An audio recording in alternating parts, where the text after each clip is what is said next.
कभी भारत की धरती पर एक साम्राज्य था जो अखंड भारत की पहचान था, मौर्य साम्राज्य।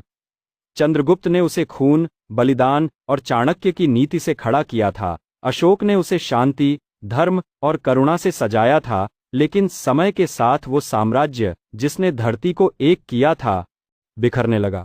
जब अशोक की मृत्यु हुई तब भारत ने अपना रक्षक खो दिया।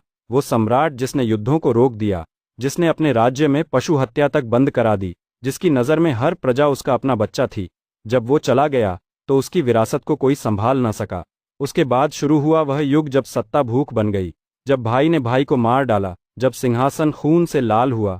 अशोक के बाद करीब 50 साल में मौर्य वंश के 9 शासक बने, पर कोई भी वैसा न था जैसा अशोक या चंद्रगुप्त। चाणक्य की नीतियां भुला दी गईं और लालच ने नीति पर कब्जा कर लिया। सीमाएं सिकुड़ने लगीं, जन विश्वास टूट गया और साम्राज्य जो कभी हिमालय से समुद्र तक फैला था, अब एक कोने में सिमट गया। मगध का वैभव लूट लिया गया और यवनों की नजरें भारत पर टिक गईं।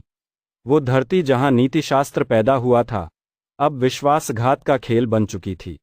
आखिरी मौर्य शासक बृहद्रथ ने जब युद्ध की शक्ति खो दी, तब उसका अपना सेनापति पुष्यमित्र शुंग उसके पीछे खड़ा हुआ और उसी ने तलवार घोंप दी।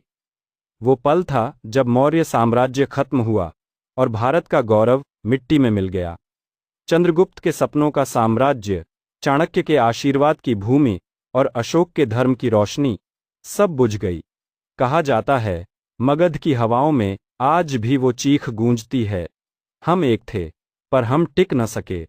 वो अंत सिर्फ एक साम्राज्य का नहीं था, वो भारत की एकता की आत्मा का अंत था। अगर मौर्य साम्राज्य न टूटा होता तो शायद भारत कभी गुलाम न होता।